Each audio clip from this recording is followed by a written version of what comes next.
For years, Prince Andrew believed the Royal Lodge was his fortress, his last bastion of power, dignity, and royal relevance. But a single, quietly signed decree from King Charles has shattered that illusion. What began as a private family decision now threatens to explode into a constitutional family war.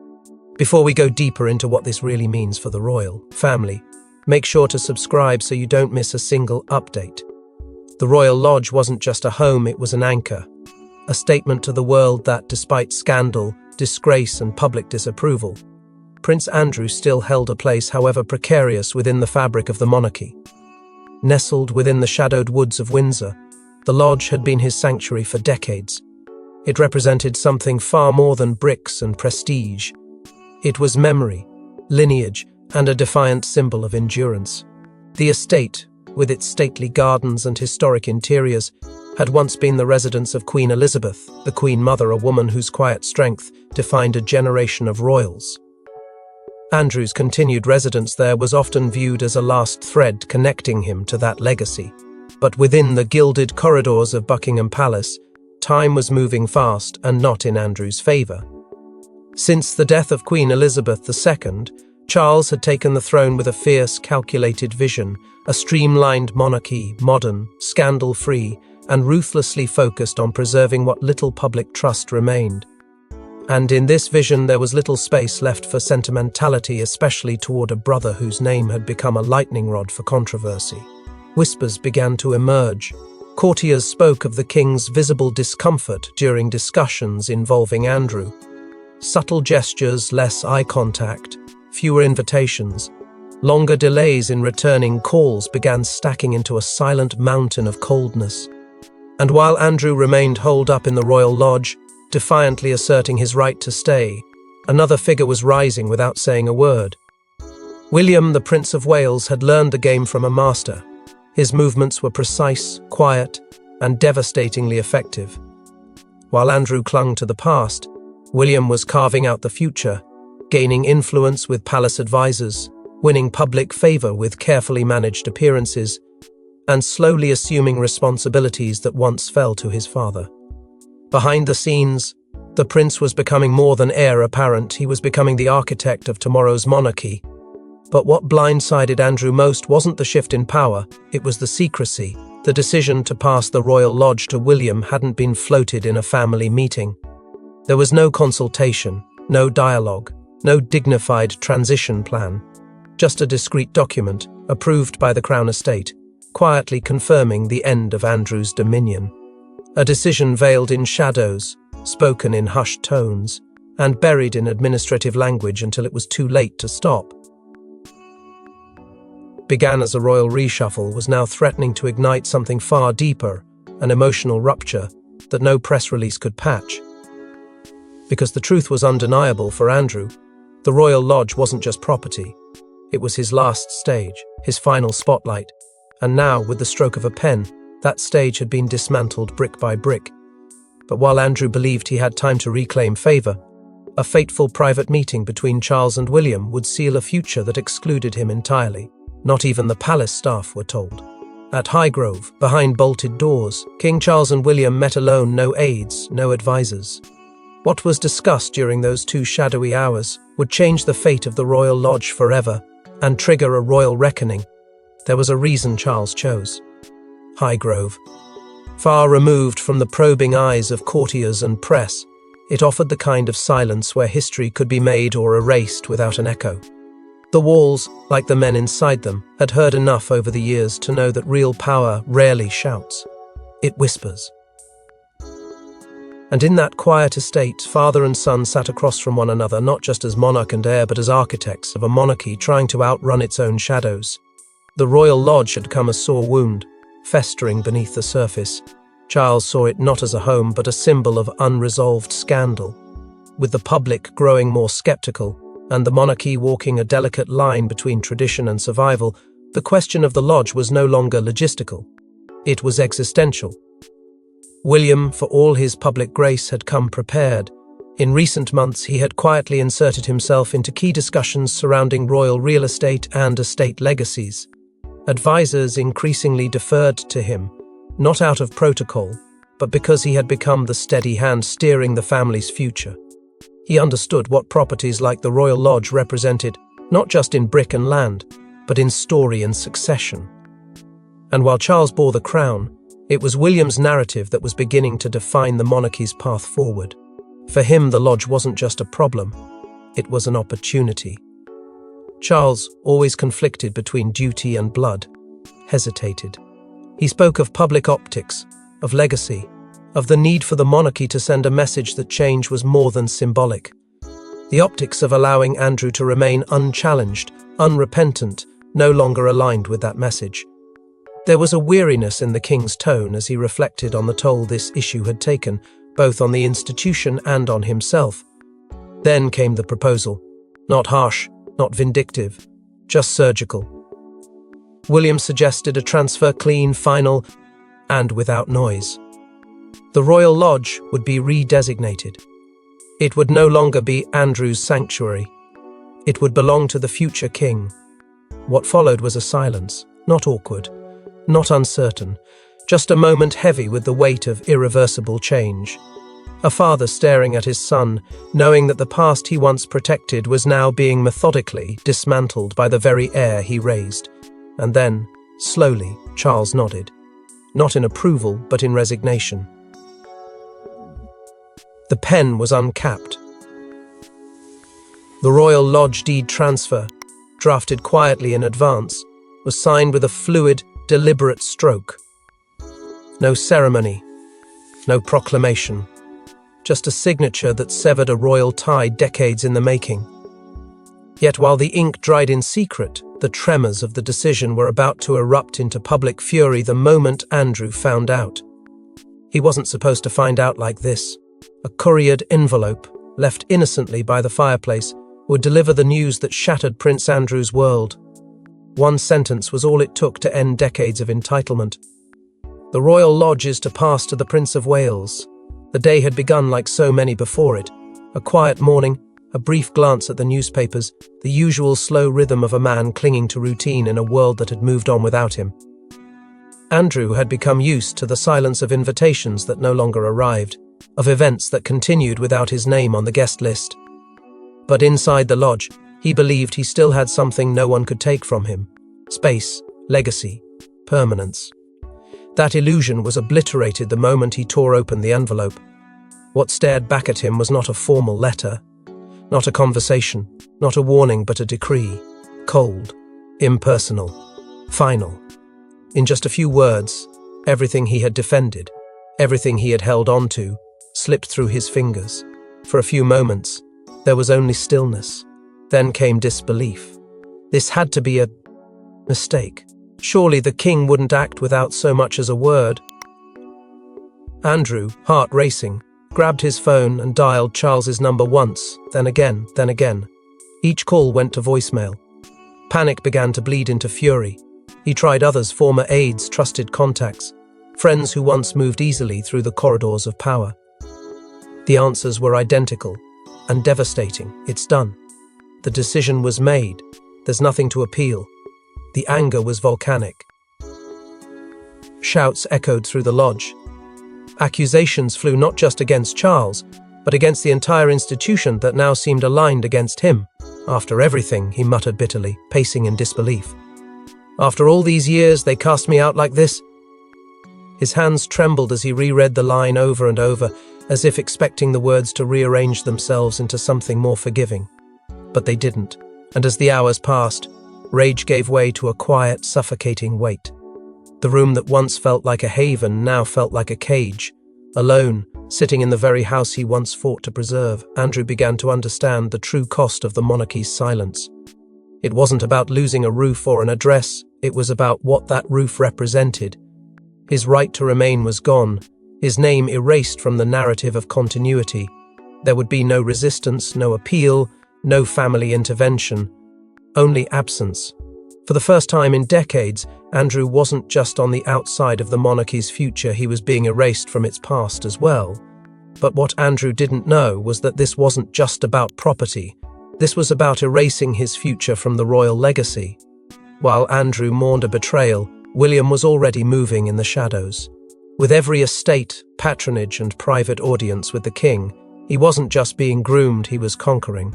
And now, with the lodge in reach, William's silent revolution was almost complete. There had been no dramatic declarations, no overt power plays. William's rise wasn't loud, it was methodical. Every step he took was deliberate, strategic, and cloaked in the quiet language of diplomacy. While Andrew fixated on what had been taken from him, William was busy acquiring what came next. Slowly, yet unmistakably, he began assuming control over Clarence House operations, stepping into roles traditionally reserved for the reigning monarch's closest confidant. What seemed like harmless delegation was, in truth, a clear message to the inner circle. The transition of power was not coming. It was already happening.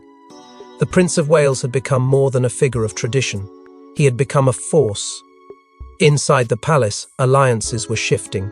Senior courtiers who once cautiously backed Charles now whispered their allegiance to William, not out of fear but out of recognition. This was a man who understood the stakes. Where Andrew clung to old entitlements, William framed himself as the guardian of reform. And he wasn't alone. Princess Anne, the ever-resolute royal workhorse, had thrown quiet but unmistakable support behind her nephew. Her voice carried weight, and when she spoke in favour of future-focused inheritance, the lodge's days in Andrew's hands were numbered. Then there was Catherine. Graceful, composed, and immensely influential behind closed doors, she appeared only when necessary, but her presence lingered long after she left a room. In estate meetings, her subtle nods, brief comments, and measured tones helped frame William as not just the heir, but the architect of a cleaner, sleeker monarchy. Her touch was not theatrical, it was strategic. Discussions of legacy, sustainability, and optics always found their way back to the same conclusion. The royal lodge, in Andrew's hands, was a liability. And so the pressure mounted. William's team, now operating with growing confidence, began pushing more aggressively. Documents were reviewed, legal options evaluated, and narratives sculpted. The messaging was clear. The lodge could no longer symbolize scandal, it had to symbolize the future. The past, no matter how royal, was expendable. And Andrew, once so central, was now inconvenient. Each day that passed saw William's grip tighten. Every conversation, every confidential report, every press leak designed to sway public perception, it all served one goal: to make the lodge his. But he didn't need to fight Andrew. He only needed to make sure the monarchy no longer could afford him. The walls were closing in, and William wasn't even in the room. As William's grip strengthened, Andrew's desperation grew, and soon he would launch a doomed attempt to reclaim what was slipping through his fingers. Under the cover of darkness, Prince Andrew drove alone to Sandringham, no aides, no PR spin. What he wanted was simple: an audience with his brother. What he left with was the sound of a door quietly closing behind him, and the monarchy itself turning its back. It was desperation, not defiance, that pushed Andrew into the night. He wasn't summoned, he wasn't expected. He simply appeared uninvited, unannounced, unguarded. The drive was long, and the silence inside the car was heavier than any storm outside. With every mile, he rehearsed what he would say, how he would explain, plead, reason. But deep down, he already knew the door he was walking toward had been closing for years. When he arrived at Sandringham, the gates opened, but reluctantly. Staff looked uncertain, confused. The prince had not been scheduled. Still, protocol bowed to royalty. He was allowed through. Charles was not thrilled. Word reached him that Andrew had arrived, and for a few moments he debated whether to see him at all. But something TS duty, perhaps guilt, overrode the instinct to shut it down. He agreed, briefly. No audience chamber, no warmth. Just a private room, dimly lit and hushed. Andrew stood in front of his brother, not as a prince demanding answers, but as a man begging for something far more fragile: relevance. "This is my home, Charles," he said, voice cracking under the weight of everything he'd lost. "My last dignity. You can't just take it away." It wasn't a performance, it was pain. Decades of royal entitlement crumbling into raw, unfiltered grief. But Charles didn't waver. He listened, his expression unreadable, his arms folded not in aggression but in conclusion. His reply was gentle, but lethal. "It's not about you anymore," he said, the words slicing deeper than any headline or scandal. "It hasn't been for a long time." There was no debate, no discussion of terms. The transfer was done, legal, official, final. Charles explained that the decision wasn't personal, it was structural, necessary, inevitable. But to Andrew, it felt like exile wearing a polite mask. The man who once walked alongside kings and queens was now being asked to step aside for the future. As the meeting ended, Charles didn't escort him out. No warm embrace, no brotherly farewell, just a nod and a silent turn of the shoulder. Andrew left slowly, hollow-eyed and silent, his steps echoing through a hallway that once welcomed him as family. Outside, the air was sharp, unforgiving. A single security camera tracked him as he crossed the gravel courtyard. It didn't blink, it didn't care. And neither, it seemed, did the monarchy. He climbed into his car alone, no driver, no words, and disappeared into the shadows that now seemed to follow him everywhere. But even as Andrew vanished into the night, another confrontation was brewing this time, within the family ranks themselves. They were never supposed to speak out. But this time, silence wasn't an option. Princesses Beatrice and Eugenie, devoted daughters, publicly and privately pushed back, defending their father's legacy and daring to challenge William's expanding reach. What they risked may never be forgiven. In a family where discretion was everything, their defiance hit like a lightning bolt. Beatrice, ever the composed and diplomatic one, chose her words with care. But the message she delivered to King Charles in a handwritten letter was unmistakable. It wasn't a plea, it was a wound laid bare. She spoke of loyalty, of lineage, of a father whose world had already collapsed beneath the weight of scandal. She urged the king to reconsider, not for Andrew's sake alone, but for what it meant to sever him from the only piece of royal ground he had left. She wrote of pain, of watching someone fade while still breathing. The letter never received a formal reply. Eugenie, bolder, more impulsive, took another route. She picked up the phone and called Catherine directly. It was not a political conversation, it was personal. A daughter's voice, cracking under pressure, asking the future queen, "You know this will destroy him, don't you?" Catherine listened, said little, and ended the call with a soft, apologetic tone. But the direction had already been set. The lines had been drawn. Eugenie's words didn't change the outcome, but they made clear that the fracture wasn't just between generations. It was between siblings, between visions of duty and dimensions of grief. And as tensions escalated behind palace walls, the public began to notice the chill that wasn't in the weather. Beatrice and Eugenie, at recent royal engagements, kept their distance, eyes averted, words minimal, moments captured on camera once routine, now dissected by tabloids for evidence of discontent. The warmth that once defined the younger generation was cooling rapidly, replaced by a stiffness that spoke volumes. Then came the leak. Private messages, slipped to a tabloid through an anonymous insider, revealed just how bitter things had become.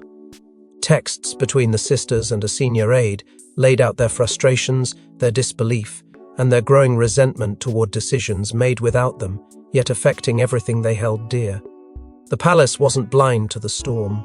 Courtiers, anxious about perception, began sending discreet warnings. "Back down," they were told. "Let it go. You're playing with fire." But the daughters didn't retreat.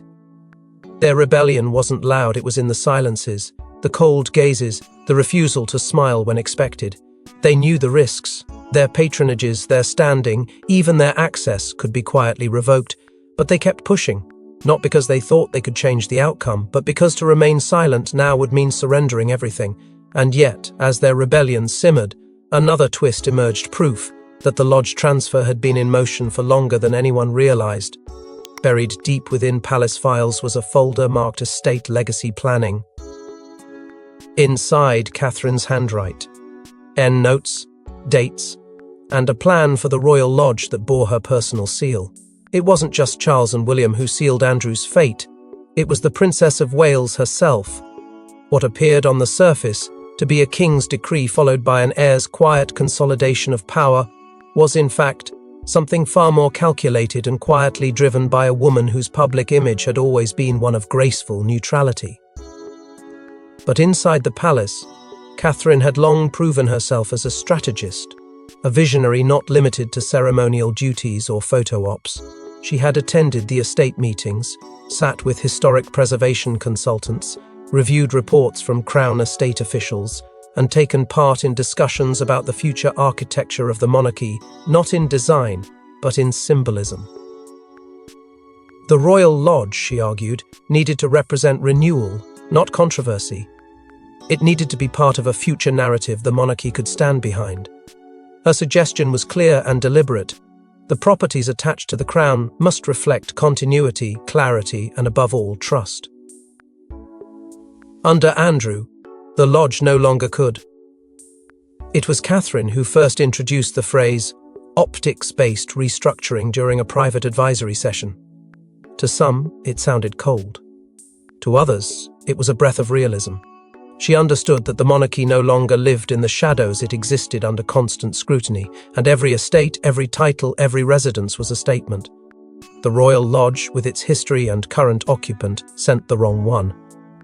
Catherine didn't push with force, she guided with logic.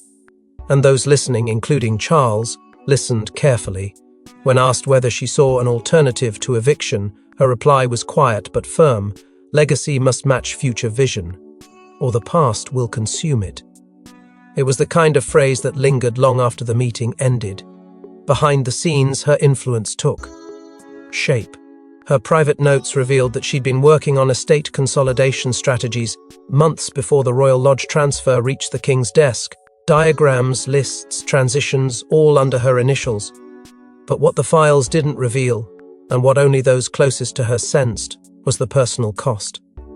Catherine knew what this meant for Beatrice and Eugenie. She'd stood beside them at events, shared quiet moments, smiled for cameras. She felt their sorrow. But in her eyes, the institution came first.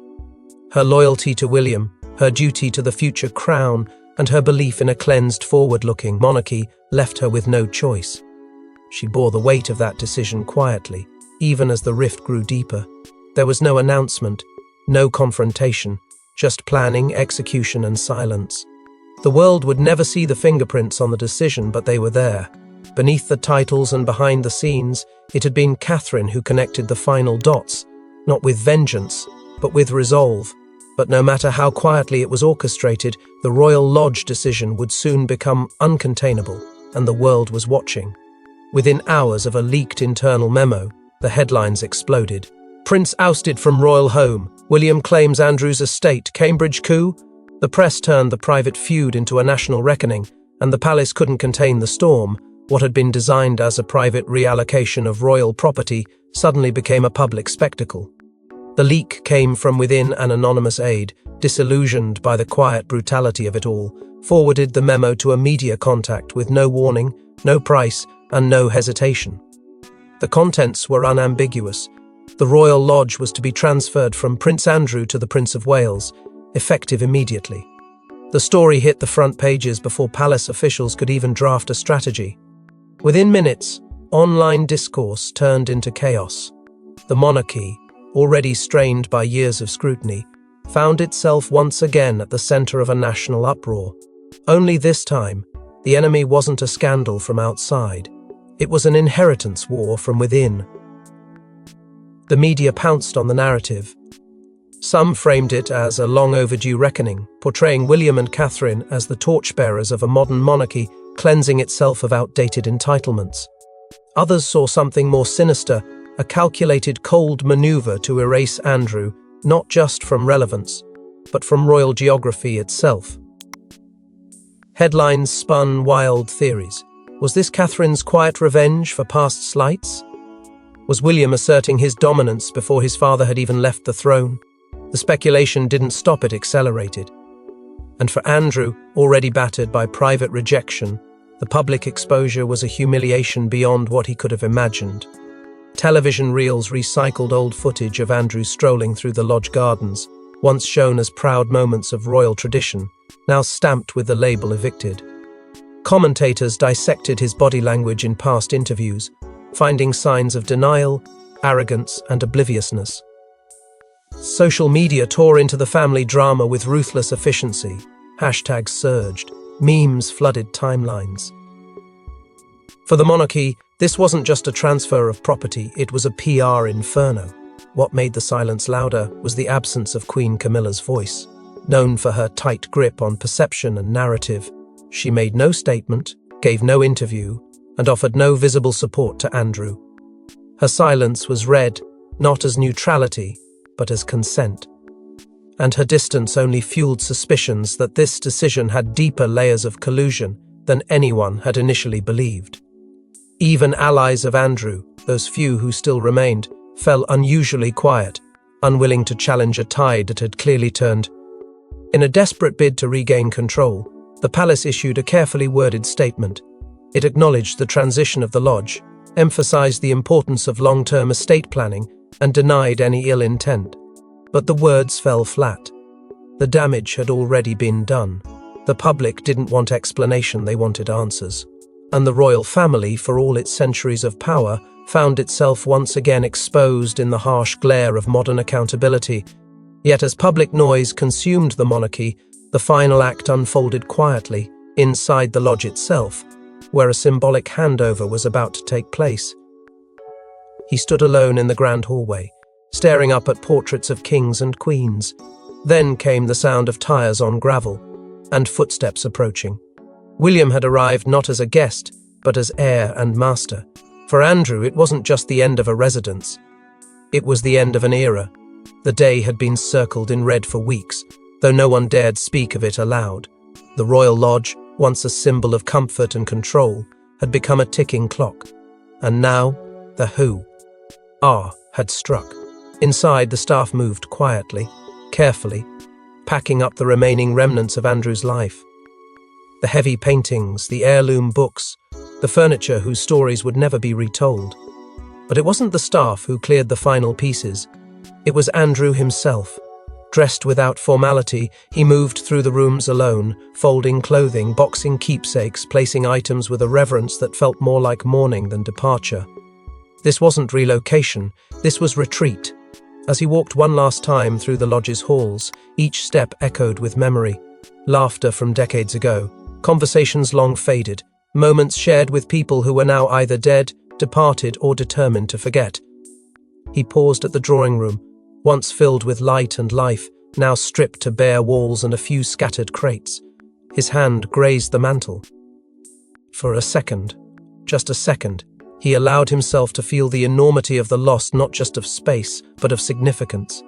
The world outside saw a man leaving a house, but inside it felt like a prince leaving a kingdom. Then, the car. Tires crushed the gravel slowly, deliberately.